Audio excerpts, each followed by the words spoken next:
बिस्मिल्लाहिर्रहमानिर्रहीम। अस्सलामुअलैकुम। Welcome to my channel. उम्मीद है आप लोग खैरियत से होंगे और अपने घरों में खुशबाश होंगे।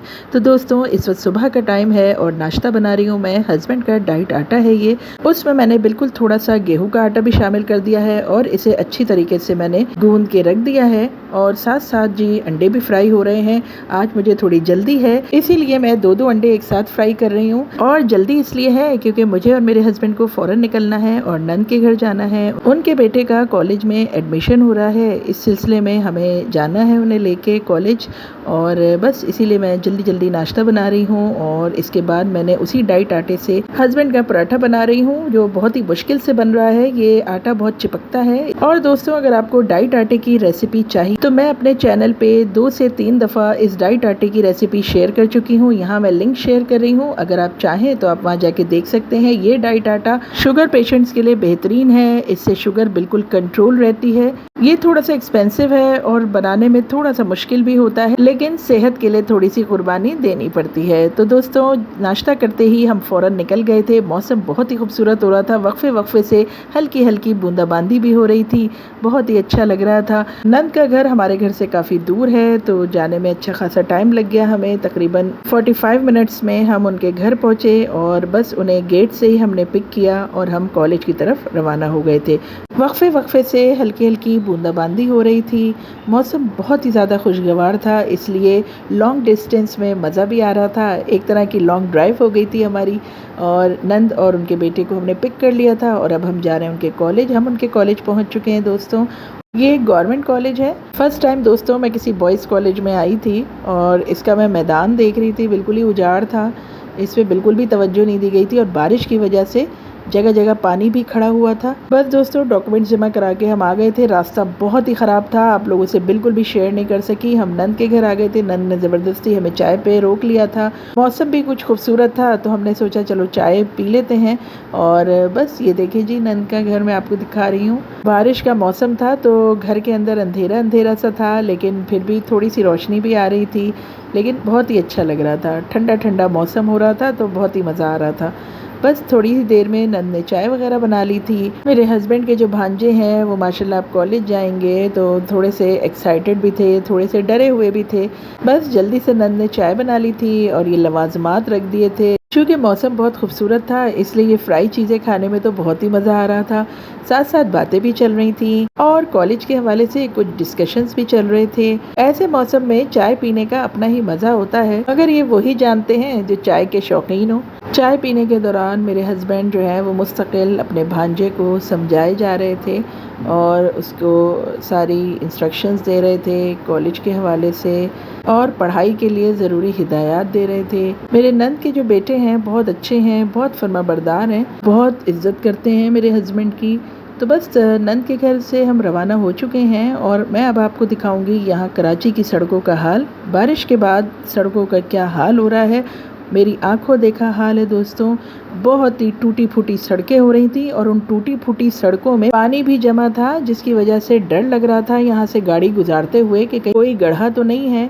हर इलाके का ये हाल नहीं है, लेकिन जहाँ से हम गुजर रहे थे ये नॉर्थ कराची का इलाका है, यहाँ तो बहुत ही बुरी सूरत हाल है। तो जी घर वापस जाते हुए हमें रास्ते में बैंक में कुछ काम था, थोड़ी देर का काम था, बस फिर यहाँ से हम रवाना हो गए थे घर। घर आके बहुत ही सुकून मिला दोस्तों। तो सबसे पहले तो मैंने नमाज़ पढ़ी थी ज़ोहर की, इसके बाद मैंने सोचा थोड़ी देर आराम कर लिया जाए, लेकिन चूंकि मैंने ये रात को छोले भिगो के रखे हुए थे तो इन्हें भी उबालना ज़रूरी था। इन छोलों में मैंने मीठा सोडा और नमक डाल के रख दिया था, आधा पानी फेंक के साफ़ पानी मिला के इन्हें हल्की आँच पे रख दिया था, साथ ही बेसन घोल के रख दिया था। इसके अलावा ये मैंने इमली भिगोई हुई थी, उसका पल्प अलग कर रही थी। अचानक ही मेरा दिल चाहने लगा कि छोले उबल रहे हैं तो सोचा छोले दही बड़े की चाट बना लेते हैं। साथ ही मैंने उसके खट्टी मीठी इमली की चटनी भी बनाने का सोचा। सबसे पहले मैंने इमली के पल्प को एक पैन में डाला और उस मीडियम आंच पे रख दिया। साथ ही मैंने इसमें शक्कर डाली, शक्कर के बाद थोड़ा सा नमक डाला, कुटी लाल मिर्च डाली, साथ ही मैंने इसमें ज़ीरा डाल दिया था। अगर आपके पास कुटा हुआ ज़ीरा हो तो आप पिसा हुआ या कुटा हुआ ज़ीरा डाल दें। इसके अलावा मैंने एक और इंग्रेडिएंट इसमें ऐड किया जो है सौंठ यानी कि जिंजर पाउडर। बस ये डाल के मैंने इसे पकाने के लिए रख दिया और यहाँ पर मैंने साथ ही दही भी फेंट के रख दिया था, दही बड़ों के लिए। ये बड़े मैंने बना के रख दिए थे बेसन के। और ये मसाला मेरा पहले से ही तैयार था, इसकी वीडियो भी मैं आप लोगों के साथ शेयर कर चुकी हूँ।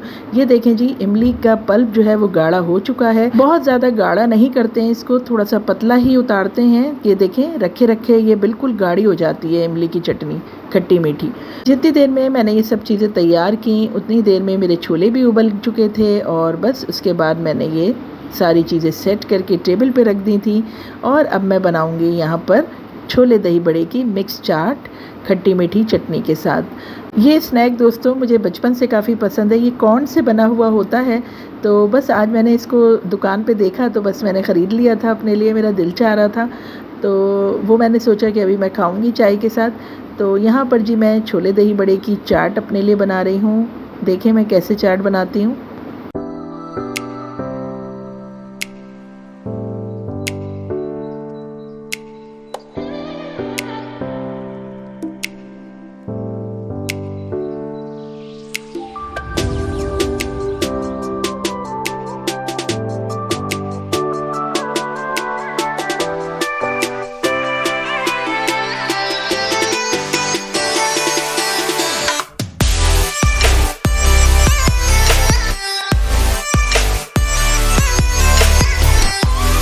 तो जी अपने लिए मैंने ये चाट बना ली है और अब बारी है इसको टेस्ट करने की। दोस्तों खट्टी मीठी चटनी की वजह से इस चाट में बहुत ही मज़ा आ गया था।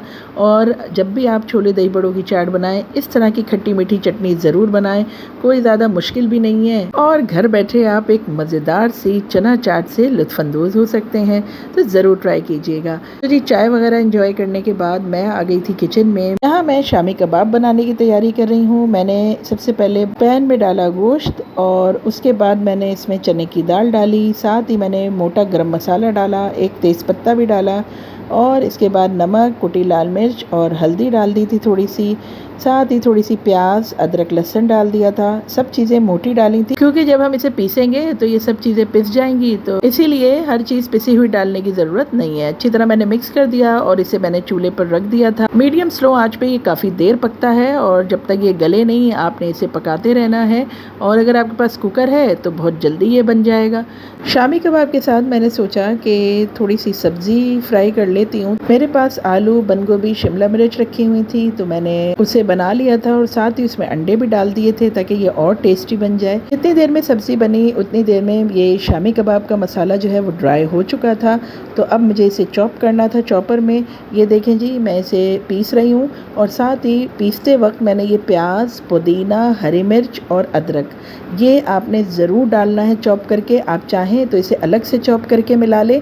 मुझे जल्दी बहुत थी, मैंने साथ ही इसी में डाल दिया था क्योंकि हस्बैंड ने शोर मचा दिया था कि उन्हें भूख लग रही है, तो इसलिए मैंने चॉपर में साथ ही ये मसाला भी डाल दिया था, वरना मैं उमूमन अलग से इसको मिक्स करती हूँ पीस के। तो मैं जल्दी जल्दी कबाब फ्राई कर रही थी और बस साथ ही मैंने खाना लगा दिया था। दोस्तों आज मैं बहुत थक गई थी क्योंकि जब से मैं नंद के घर से आई थी मैं मुस्तकिल किचन में ही थी और बस यही होता है कि औरतों की ड्यूटी तो फुल टाइम होती है।